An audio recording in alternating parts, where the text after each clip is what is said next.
பொங்கல், கூழு, பழைய சாதம் சாப்பிட்றதுக்கு ஒரு பெஸ்ட்டான சைட் டிஷ் என்னென்னு கேட்டிங்கன்னா நெத்திலி கருவாடு வறுவல் தாங்க. மோர் மிளகாய், மாங்காய் ஊறுகாய் வத்தல்னு எவ்வளோ பெரிய லிஸ்ட்டு வச்சுருந்தாலும் இந்த நெத்திலி கருவாடோடைய டேஸ்ட்டை அடிச்சிக்கவே முடியாது. எப்படி செய்யறதுன்னு பார்க்கலாமா? கருவாடில் ஹாட் வாட்டர், மஞ்சத்தூள் போட்டு நல்லா வாஷ் பண்ணி எடுத்து வச்சுக்கோங்க.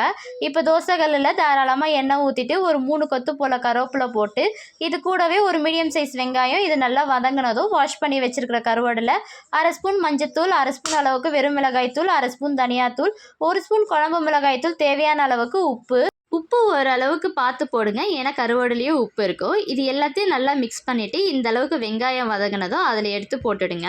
கருவாடு போட்ட பிறகு கொஞ்சம் எண்ணெய் ஊற்றிக்கோங்க. 2 பக்கமும் திருப்பி போட்டு நல்லா டீப் ஃப்ரை பண்ணி எடுத்திங்கன்னா சூப்பரான நெத்திலி கருவாடு வறுவல் ரெடி.